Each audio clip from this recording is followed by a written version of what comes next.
కాదు, endowment commissioner గారి కార్యాలయంలో అధికారులను కూడా బెదిరించి హుకుం జారీ చేస్తా ఉన్నారు.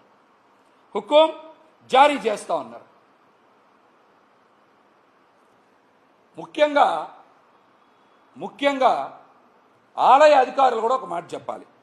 ఎండోమెంట్ అధికారులు కూడా, దేవాదాయ ధర్మాదాయ శాఖ అధికారులు కూడా ముఖ్యంగా ఒక విషయం చెప్పాలి. అమ్మవారు ఈ కాంట్రాక్టర్ల మీద, షాపుల మీద ఆధారపడి అమ్మవారు ఉన్నారా, లేకపోతే అమ్మవారి మీద ఆధారపడి ఈ కాంట్రాక్టర్లు, ఈ షాపుల వాళ్ళు బతుకుతున్నారా? దీనికి మీరు ఖచ్చితంగా సమాధానం చెప్పాలి. అధికారులతో పాటు చంద్రబాబు నాయుడు గారు, పవన్ కళ్యాణ్ గారు కూడా సమాధానం చెప్పాలి ఈ విషయానికి. అమ్మవారు ఈ పార్కింగ్ కాంట్రాక్టుల మీద, షాపుల మీద, కాంట్రాక్టర్ల మీద ఆధారపడి ఉన్నారా, లేకపోతే ఈ కాంట్రాక్టర్లు, షాపుల వాళ్ళు అమ్మవారి మీద ఆధారపడి ఉన్నారా? దీనికి ఖచ్చితంగా ముఖ్యమంత్రి చంద్రబాబు నాయుడు గారు, ఉప ముఖ్యమంత్రి పవన్ కళ్యాణ్ గారు కూడా సమాధానం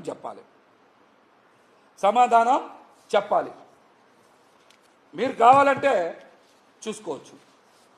గత ఏడాది పార్కింగ్ టోల్ ఫీజు వసూలు చేసుకోవడానికి కాంట్రాక్టర్కి అనుమతి ఇచ్చారు. ఒక ఏడాదికి 1,59,00,000 రూపాయలు లీజ్ అమౌంట్, దానికి 18% జీఎస్టీ చెల్లించాలి. మొత్తం కలిపి ఏడాదికి 1,87,00,000 చెల్లించాలి. అయితే ఒక ఏడాది పూర్తయింది. 2023 జూన్లో సదర్ కాంట్రాక్ట్ తీసుకుంటే ఈ ఏడాది జూన్కి ఒక ఏడాది పూర్తయింది. అప్పటి వరకు డబ్బులు ఎంతవరకు చెల్లించారు, ఎంత బకాయి పడ్డారు అన్నది ఆలయ అధికారులు చెప్పాలి. కానీ ఒక ఏడాదే పూర్తయింది. రెండవ ఏడాది లీజ్ కంటిన్యూ కావాలంటే, ఈ పార్కింగ్ టోల్ ఫీజు వసూలు చేసుకుని లీజ్ కంటిన్యూ కావాలంటే ఒక నెల ముందు 10% పెంచి అమ్మవారి ఆలయానికి డబ్బులు కట్టాలి.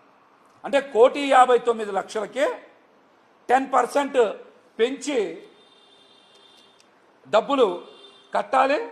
దానికి కడితే 1,75,00,000 అవుద్ది. దాని మీద మళ్ళీ 18% జిఎస్టీ అంటే 30,00,000 కట్టి మొత్తం 2,04,00,000, 2,05,00,000 అమ్మవారి ఆలయానికి చెల్లిస్తేనే సదర్ కాంట్రాక్టర్కి టోల్ దగ్గర కానీ, పార్కింగ్ దగ్గర కానీ, భక్తుల దగ్గర నుంచి డబ్బులు వసూలు చేసుకునేటువంటి అవకాశం ఉంటుంది. అసలు రెండో సంవత్సరం మీరు ఇంతవరకు సదర్ పార్కింగ్ కాంట్రాక్టర్ దగ్గర డబ్బులు ఎందుకు తీసుకోవాలా? ఆ కాంట్రాక్టర్ మీద అంత ప్రేమ ఎందుకు? అమ్మవారి ఆలయానికి కట్టాల్సిన 2,04,00,000, 2,05,00,000 డబ్బులు మీరు కాంట్రాక్టర్ దగ్గర తీసుకోకుండా కాంట్రాక్ట్ని ఏ విధంగా కొనసాగిస్తారు? ఇక్కడ కూడా ఒక మతలబ్ ఉంది. కాంట్రాక్ట్ని ఏ విధంగా కొనసాగిస్తున్నారు అధ్యక్ష? 6 నెలల పాటంట ఉచితంగా సదర్ కాంట్రాక్టు భక్తుల దగ్గర నుంచి డబ్బులు కొట్టేయడానికి ఇలా అధికారిక ఉత్తర్వులు జారీ చేశారు. ఏంటి మురళి గారు, రెండో సంవత్సరం డబ్బులు కట్టాలి, కట్టకుండా ఏం చేశారు? అతను 2,05,00,000 కట్టాల్సిన అవసరం లేదు. కట్టకుండా ఒక 6 నెలల పాటు, అంటే జూన్ నుంచి 6 నెలలు, June, July, August, September, October, November, ఈ 6 నెలల పాటు ఉచితంగా అమ్మవారి భక్తుల దగ్గర నుంచి డబ్బులు వసూలు చేసుకోవడానికి, డబ్బులు కొట్టేయడానికి అధికారికంగా ఉత్తర్వులు జారీ చేశారు. ఇది ఈఓ గారు రికమెండ్ చేస్తే ఎండోమెంట్ కమిషనర్ కూడా ఏం చేశారు? ఎండోమెంట్ కమిషనర్ కూడా దీనికి అధికారికంగా ఉత్తర్వులు జారీ చేశారు. ఎప్పుడో తెలుసా? 9/9/2024, అంటే ఒక 4 రోజుల కిందట. 9/9/2024 ఈ కాగితాలన్నీ మీకు పెడతాను. ఇదిగోండి, ఎండోమెంట్ కార్యాలయానికి ఈఓ గారు రాసింది 18/6/2024. అంటే ప్రభుత్వం మారంగానే